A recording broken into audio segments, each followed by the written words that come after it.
Hello, welcome, Kodie Van Dusen. I hope I'm saying that right. Yep, probably more correct than some of the the pronunciations I've gotten. Duchin? I don't know how I would say I've that. gotten Dosen. I've gotten Oh, just like a very like blatantly Dutch pronunciation that's like that I has don't like know. letters that aren't even in there. Pretty Like yeah, deducin. absolutely. It's Yep. like, what are you even saying to me? Um, so I am very excited to talk about this, Birds in the Blackwater. So I finished reading this a couple of weeks ago and I loved it so much. So I actually read this a lot faster than I read most books because there was just so much kind of going on in it. It's a horror book, so it has a lot of kind of dark elements to it, but it also has a lot about grief and mental health, and those are things that I particularly find really interesting. So I'm really excited to talk to you about this. Um, so my first question is, and I know you talked about this in the foreword, but so how did you find the inspiration for this book? Yeah, so um this one I'd been kind of playing around with some of the ideas for a while, and then in 2017, I believe it was, a friend of mine took his life. And so following that, it was just um, there was a lot of questions. I had been in touch with him. I had hung out with him, within a month or so before his passing. And it was one of those in hindsight kind of deals where I was looking at the situation and I was thinking, oh, like that was weird. That was, probably a red flag or, um, and I think at the end of the day, he was kind of an odd duck. He always was. And so I don't think I really could have known. But at the same time, those thoughts were very intrusive. And so he was someone who really believed in my writing. He would just check in with me. I would just get like a random message at 3 a.m. like, hey, are you still writing? Like, what's your progress? Where are you at with Wow. things? And so I have a lot of people in my life who have supported me with my writing, but he was very much the dreamer type. Like he was kind of like a go big or go home when it came to everything in life. And unfortunately, in the end, he kind of chose to go home. I don't think things really played out for him the way his heart, I think, would have wanted. So after he passed, I thought that the best way to work through that would be by finishing something. I had finished a manuscript prior to this one, and it was all right. It had a lot of structural issues. It was definitely a first novel. And at the time, I was kind of thinking, am I going to keep doing this? Like, that was really hard. And I would have loved for it to be perfect right off the bat. It wasn't. Like, am I going to keep going? And once that happened, I was like, I need to. And I'd heard somewhere that the things you write about should be a matter of life and death. And for me, that was life or death. It was, you know, just one of those big questions that how do you explore it in a safe way? And for me, that was through writing about it. So you said it deals a lot with mental health, a lot with grief. A lot of that does come from personal experience. Definitely not like a one-to-one with my experiences. I don't see shadowy creatures in the background, but yeah, it was a good metaphor and a good playground for exploring those questions of could I have known, could I have done something, and what do I do next?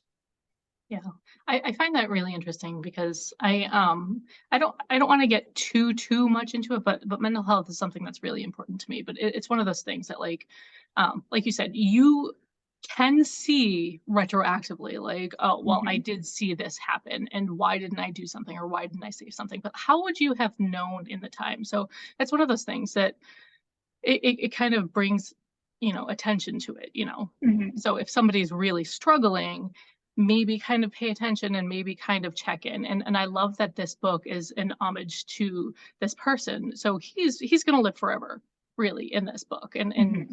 I think that that's such an important thing. um but you said you I don't see the shadows, but so you're talking about the cowls, am I saying that word right? Yeah, yeah. Koels.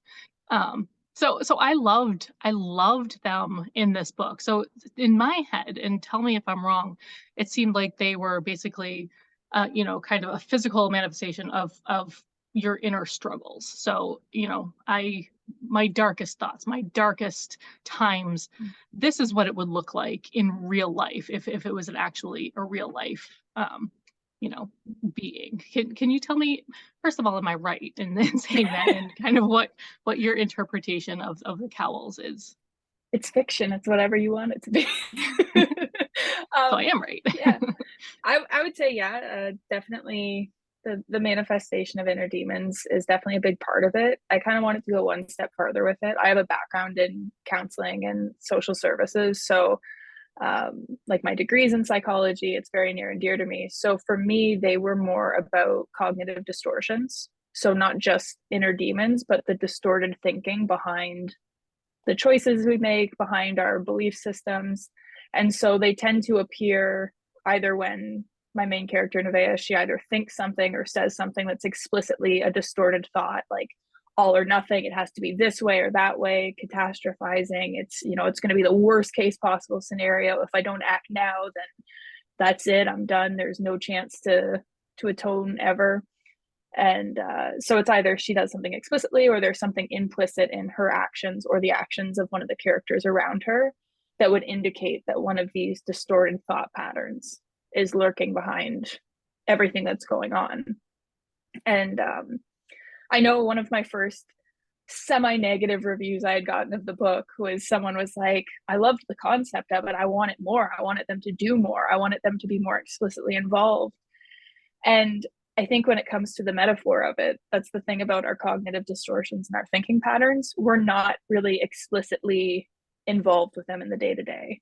They're this menacing presence. They're the cause of some great evils in our lives, but we're not interacting with them that explicitly. They're not explicitly doing things to damage us. They're just kind of there. And we make decisions based on them. They feed off of it, they get stronger, and the presence just kind of keeps growing. So Feel like a lot of people can relate to that. I mean, I know I can. I've had those.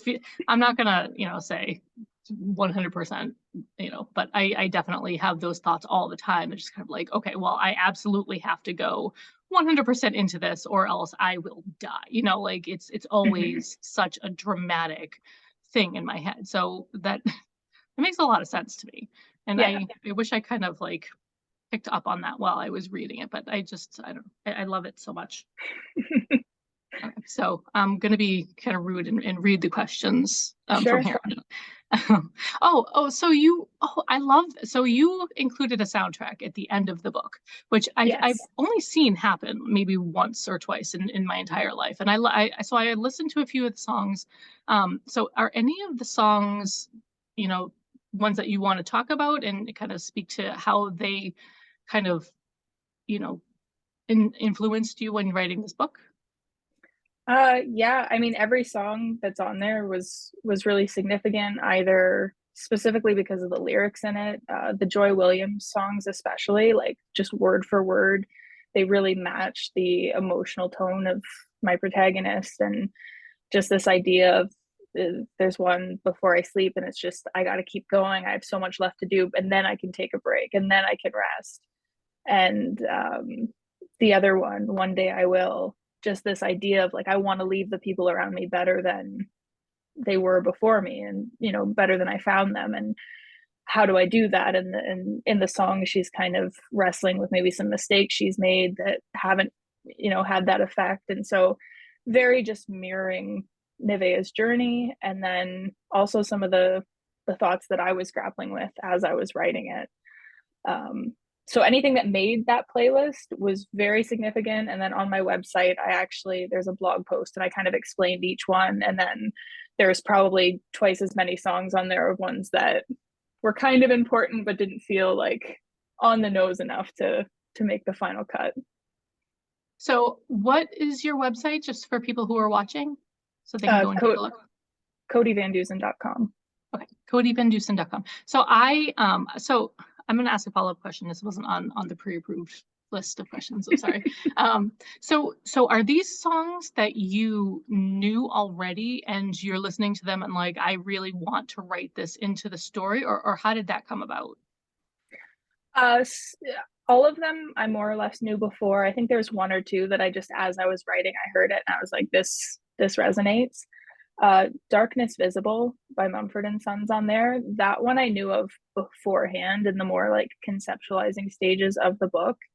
Um, they were referencing William Styron's book, Darkness Visible, where he's talking about his personal battle with depression. And so it was just, they took that battle with depression that he was talking about and they turned it into this beautiful song that I felt really exemplified what that experience was like. And just the words itself, Darkness Visible, I was like, that's what I was going for with the cowls. So how do you make that inner darkness of mental illness visible, and what would that look like? Wow. That is amazing. I honestly like I love the concept of having I'm not good enough with music to be like, okay, well, I can hear the song and I'm going to apply it to this. Because me, I just listen to the melody. I'm like, do do do, it's a fun song. And like I'm not listening to anything really that's going on deeper than that. Actually, the idea had come from one of my friends. She has a daughter and she was reading a book and there was a playlist in the back and she knew I wrote, she was one of my early readers, and she was like, if you publish this, you have to put a playlist in it. And Oh I wow. hadn't even considered it. I didn't know people did that before. So yeah, Yeah. I've Alexis only gets seen it credit for that once. one. That's awesome. That was a really great addition. I think it's a very powerful thing because then it's at the back of the book. So I'm like, oh man, so now like you have to go back and listen. Like, this really does make sense. Like I said, I don't usually listen to like lyrics right off the bat, but I'm listening and I can hear how it really applies to the book. Mhm. So I might steal your ideas someday if I ever write a book. Um, so this question is from MJ Mars, who is an author in the Books of Horror group. She is fantastic. I had an interview with her, I think a couple of months ago. So she's a lovely, lovely person. And she wants to know, I'd like to ask who your favorite character of yours is and why. uh I would say Gabriel, just because uh, this book is very dark. It doesn't have a lot of levity in it, and I think that's very true to the experience. But I loved that even though Gabriel's character is surrounded by this darkness, I think there's this inherent hope because he's so young and there's so much potential for what decisions he's going to make moving forward. And uh, I don't know, he was kind of my light in the tunnel for writing this book. So Yeah, I did notice there was a lot of lightness, like a lot of like innocence to him. And mhm. like you said, there's a lot of darkness. And then he's just there like, hey, let's read a story. Like I wanna, Yeah, which is almost more heartbreaking because of the stuff going on around him. But it's just, yeah, if you can take those moments for what they are, he's a good kid. He is. I liked him too. Um, so how long did it take you to write this book? And I'm actually going to combine a couple of questions. How long did it take to write? And then on top of that, what was the publishing process like in the editing? Like how long did that take kind of beginning to end? I don't know if we should measure in time or tears. Oh no. It was a journey. Like I said, I had written a manuscript before. I didn't even try to do anything with it because I knew it had structural issues that just it needed to go in a cupboard for a while. This one, I I was always a pantser. I did not like to plan. I felt like it took away from the integrity of the writing and like it took the fun out of it. So I started without a plan. I had some rough things I knew I wanted to happen, and I wrote a whole first draft based on this rough plan. And then my husband read it and he's like, you've got some major plot holes and Oh this no. doesn't make sense. And I kind of halfway through writing it, it kind of took a whole different direction. I got it in my head. I was like, this is a good opportunity. Like maybe I'll make it like a subtle way of teaching people about how they should interact with kids and parenting. And I just lost focus of what I was doing and what I was exploring with the book. So ended up having to scrap it, rewrote everything. Uh, at that point, when I wrote it again, I wrote it with a plan. I had been doing a lot of self education with story structure and how to make a good story and how to make a good point because I've never really been interested in just kind of the campfire stories approach to storytelling. I love it. I love stories like that. But for me, it's always been, like I said, about exploring these deeper kind of philosophical questions at the heart of it. So to do that, you almost have to write it like an essay. You have to know the point you're trying to make. Everything has to support that point, what you're trying to say. So once I planned and I rewrote, it was much smoother sailing. I banged out about 50,000 words of it during NaNoWriMo in 2020 when we had the Yeah. shutdowns. So it was a good it was a good time to get some stuff done with it.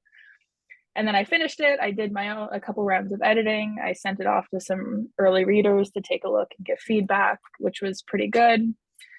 And then I wanted to query it. I was planning to go traditional with it. And I was using Hank Green, author and founder of Blog Brothers. He had a video where he was talking about your 80%. Get something 80% of the way there, because if you try to make it 100%, you'll never reach it. It'll never be done. You'll nitpick it to death. That's what collaboration's for. Get it 80%, put it out in the world. And then the team you form around you is going to help take it that other 20%. Mm-hmm. So at that point, I said, okay, I think I'm at 80%. I started querying it. And it turns out I was very far from 80%. Oh no. So the querying process was long. I found it very difficult because of how vague the feedback would be, if there was any. People loved the query, the pages, it was hit or miss. I did get several full requests. One of them was from a very big agent. I was very excited about it. And all through the process, I started to get nervous because, especially with the big agent, I wasn't hearing back. I was like, it must be a pass. She must be rejecting it. And so I started tweaking in real time based on the feedback I was getting from agents. And it just tanked the project. I was trying to please everyone. I wasn't really in a place where I was understanding that a no is not necessarily an indicator of something wrong with your book or anything like that. At the end of the day, it's a business, and it's, can I market this, or just am I passionate enough about it to actually champion it instead of just reading it in my spare time. So it did that thing again where it started to lose focus and I started to pull in things that didn't need to be there. And at some point I did finally hear back from the big agent, and she was very nice. She had a lot of really lovely things to say about the book and a very personal response. But it was ultimately a pass. And so at that point, I had to step back for a while and just, take stock of the experience. And I did gain a lot of good experience by querying. I definitely recommend everyone tries querying at least once, just because you learn so much about the industry and what's out there and what's happening. And at that point, I have a background in sales as well. And I looked at the book and I'm like, okay, I get it. It is kind of a hard sell in terms of genre. It's got horror elements, but it's also very dramatic. It's very character driven and slow burn. It's a lot of things that I was very passionate about, but I also recognize that to sell it to a big publisher would be a big risk. And for a first time author, I probably wouldn't have taken a risk on it if I was just seeing a couple pages in a query. So I thought, I still care about the message. I'm going to self publish. Gave myself an absolutely unrealistic timeline with it. Of course. Yeah. It was like a now or never. If I don't do it, I'm going to lose my steam. And so I went for it. At the time, I was very pregnant with my first child. Oh no. Yep. So I thought that giving myself like a 3-week buffer in my timeline for when I was going to have this published was enough. It was not enough. I came back from the hospital. We've got this newborn. There was some health stuff going on. And I had like a month to turn around edits. I had to finish my edits, get it to the editor I'd hired. She brought back her revisions, and then I had to re-revise, and then I had to get it out in the world. And then that was September, and I wanted to put it out there for consideration for the Bram Stoker Awards with the Horror Writers Association. So then I was campaigning for that, and basically just absolutely burning the candle at both ends. And that was a really good experience. Like I said, I think I learned a lot through the process, but I think you can understand why I said maybe tears are more adequate. Yeah, I was gonna say, I'm like, all of that sounds stressful enough without having a newborn on top of it. I just, I It was honestly a don't journey. know. I was gonna say, did you sleep? Is that, yeah. No, no. It caused, yeah, it caused a lot of turmoil in my life. I was very focused. Just yeah, like I said, burning the candle at both ends. But in the end, I think all of it, it was the best experience. Like I don't really feel imposter syndrome ever. I know a No, lot of people when they self-publish for the first time, there's that feeling of like, was it good enough? Should I have? What am I doing? And I don't get that because I have worked hard, like really hard. I've yeah. made a lot of connections. I've learned a lot about the industry. So I have no hesitation in calling myself an author because of that. That's awesome. Yeah, I like, so I've done, I think, maybe 5 of these interviews. I think this is number 5. And that question has come up, like, do you feel like an imposter? And I know, so I write, I dabble, like I'm not anywhere near like Mm-hmm. publishing anything, but like even the idea of submitting a 4,000 word story to the books of horror because they're publishing a book. I don't know if you saw Mm-hmm. that in an anthology. I was like, oh my God, yes, I'm gonna do it. And I'm like, no, like I don't deserve that. Like, who am I? Like, who do I think I am that I can like get a story published in this? Mm-hmm. So, like I would be all about the imposter syndrome if it was me. But that's really Yeah. impressive, honestly. And I Like, mean, if I was going to give anyone advice, like that would be the advice is put it out there because you don't learn until you get the no's. Like I said, I tried to get myself to that 80%. I tried to push myself to be as perfect as I could before putting something out there. And even Birds in the Blackwater, like there's things about it from a structural perspective that in hindsight, I was like, I could have done that better. I'm going to learn from that. And I wouldn't have known unless I published it. I wouldn't have learned unless I had some bad reviews mixed in with the many wonderful reviews, or if I hadn't queried it and gotten so many no's and so many doors shut. It's like I said, that's the thing that made me feel like an author. And I think those no's are the most valuable thing you can have if you're able to be resilient and understand what constitutes good feedback and what feedback you just need to let roll off and not take to heart too much.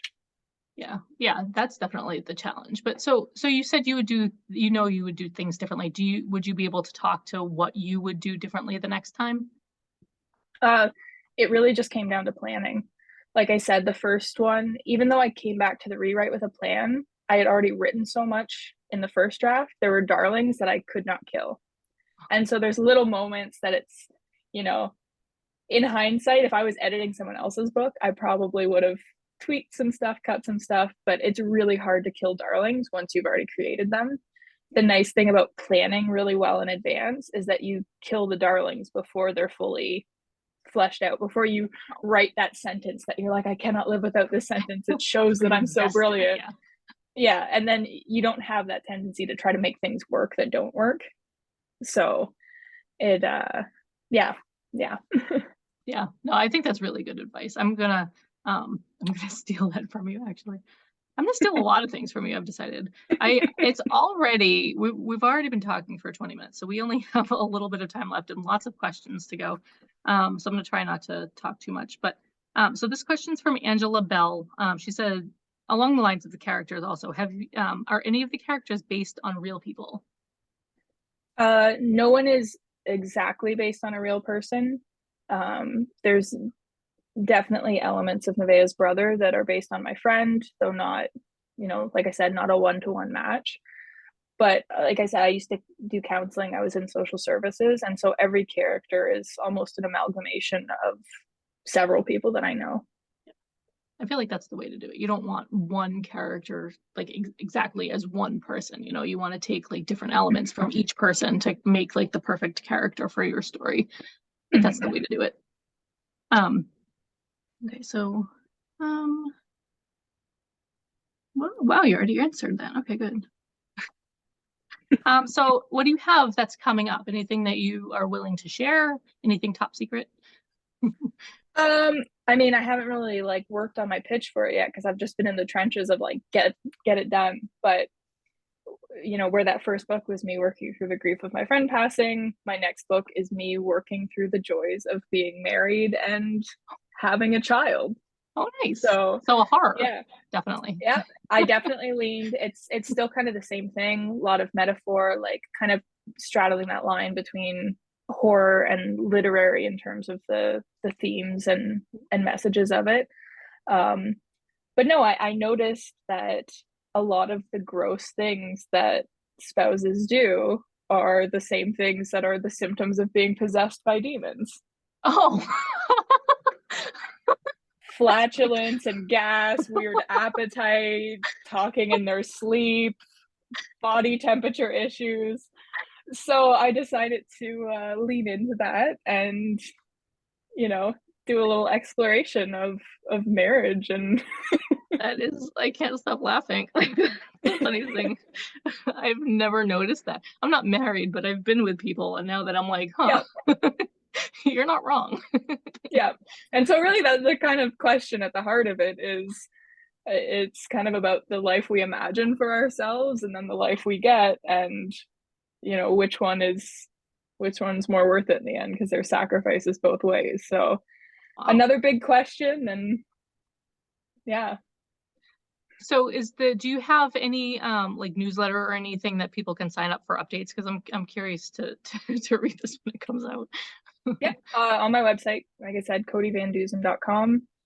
You can sign up for my mailing list. I try to send something out once a month. Right now, I'm just final chapters of this draft, so I've been a little behind with social media and my mailing list, and then Facebook as well. I usually post updates too. Yep. All right. I can't. I'm really excited about that. Okay. Where are we? Let's see. So what? This question's from Jenny Leonard. She says, "What's your favorite writing setup at home?" Um, I just have an office in the front of our tuna can of a house, and I've got my little desk, and my husband's got his bigger desk beside me, and so I've got my like ergonomic friendly setup, and that's basically it. I look out a window, like being able to see what's happening outside, and yeah. Other than that, I have a candle on my desk every time I write. That's the only requirement. I light a candle when I start and blow it out when I finish, so that I kind of have that time set aside. Less so than having the space. It's about setting that mental space aside to write. So Do you have a specific scent that helps you? Like when you smell that, you're like automatically put yourself in that mood to write. I have several different candles, and depending on the character I'm working on in that moment, like different characters have different candles, like as I'm switching perspectives or yeah, different tones in the story. That's actually a really great idea. One more thing that I'm going to add to my list of things that I'm going to steal from you. Um, let's see. So we don't have a whole lot of time left, like I said, so I'm just going to try to blow through these. So Angela Bell asks, what are your influences outside of books? TV, TV, movies, a lot of the story structure stuff that I said that I really heavily invested in. It came from screenwriting, not novel writing. Just because I find with novel writing, there's a lot of variance in what constitutes a good novel and good writing. Like if you lean really literary, story structure isn't necessarily as important as prose and character development. So I really like TV and movies. They keep things moving. They tend to make their point quickly. Specifically, Tyler Mowry's videos on YouTube. He's got great screenwriting stuff that applies to any kind of storytelling. And then South Park. They Oh, are they are masters in story, and the show continues to be very good, and so I find that very inspiring, just to that they created something so silly and so personal, and just it became what it is today is 100% what I would love to have happen in life. yeah, like 20 years later, it's still as relevant as it ever was. So, Mm-hmm. but so out of curiosity, so if you wrote it with the idea of it being like with the concept of a screenplay, do you have like characters in mind who you would want to be played by specific actors? Sorry, I forgot how to speak. No, not really. I try not to think of that too much, to be honest. When I write, I don't really describe the characters much. Like I'm very sparse. I like people to be able to insert their own images into it and the people they know into it. So not a lot of yeah, not a lot of comments when it comes to who I would want to play people. Yep. All right, I feel like that makes sense. I'm one of those people who like I feel like the screen always kind of ruins the book, so I 100% agree with that. So this is from Melody Withers. She says, "What other genres do you like besides horror, and do you see their influences in your writing?" Yeah, I like everything. I would say I probably read more literary than I do horror. Traditionally, lately I find I read a lot of horror, especially with my little one. I find horror is a little more palatable and I don't know, it's fun. It's fun and I like that. But yeah, literary and more commercial fiction, Mhm. and definitely see it in my writing. Like I said, I want to write something that says something a little deeper than just what's happening externally, and that's where literary fiction thrives. Mhm. Yeah, yeah, that's definitely noticeable in this. Like, there's lots of. It's like I said, it's not just horror. It's a lot really kind of going on in there, and that's very obvious when you read it. Um, okay, sorry, I'm trying to rush. Like, I don't want to get kicked out of here. It's okay. Um, We can talk really fast. Let's talk really fast. anyway, okay, what was your? I can't do that. What was your favorite horror novel as a child or teen? This is from Erin Mandrakia. I did not read horror as a child or teen. I was a big scaredy cat, and I grew up in a very Christian household. I had Twilight when I was a teenager, and my mom made me like put it outside because that was not. We were that kind of household. So yeah, Oh, wow. no horror for me growing up. Scary stories to tell in the dark at like the school library was probably about as far as I went. I'm That's actually what's holding up my laptop. I'm not even kidding you. I have the trilogy of scary stories holding up my laptop right now. But anyway, um, what was the last book that you rated 5 stars? I think we're just gonna ask one more question after this, and then that'll be it. Last book would have been The School for Good and Evil by Soman Chineni, I believe. It's a YA book, and it is beautifully like that literary component. I like that philosophical argument. Just one of the most well-rounded, fleshed out stories with a Oh, philosophical message I've read in a very long time. awesome. I have never heard of it, but I will definitely add that to my list. And then last question. So, what are 3 things you can't live without? Um, Coffee, stories, and I would have to say my family. Yeah, my husband is a big part of what I do. He's my first reader. He's the one who really knows story structure, and he's an excellent coach when it comes to that kind of stuff. Oh, So I wow. don't think I could tell the stories I do without his influence in it. That's a really good resource to have because I feel like I'm thinking of, a couple of people in my life where if I handed them a story and was like, how was this? And they'd be like, wow, it was great, fantastic. Nothing was wrong with it. Nothing. Yeah. you know? No, that first manuscript that I said that I shelved, that was the first one. We had just started dating back when I wrote that, and the feedback he gave me was fair. But at the time, I was like, I'm never writing again. Like, Oh you're yeah. so mean. Like, just say you liked it and, shut up. All I wanted is a little confirmation. Like it Yeah, no, wasn't I really don't get any special treatment from him. If there's something wrong with it, he will tell me. So it's good. It puts him in danger sometimes, I think, but and the fact that he probably knows that too, that's just more meaningful though, like if you think of it that yeah. way. Yeah. Well, we are really kind of pushing the limit on time here, but I wanted to thank you so much for this. This flew by. I'm gonna say a really fun discussion. For anybody watching, I 100% recommend reading this book. It tugs on the feels. It just has so much going on, and thank you so much for everything. Thank you. I appreciate you talking with me today. Of course. All right. We'll see you later. Take care. Okay. Bye.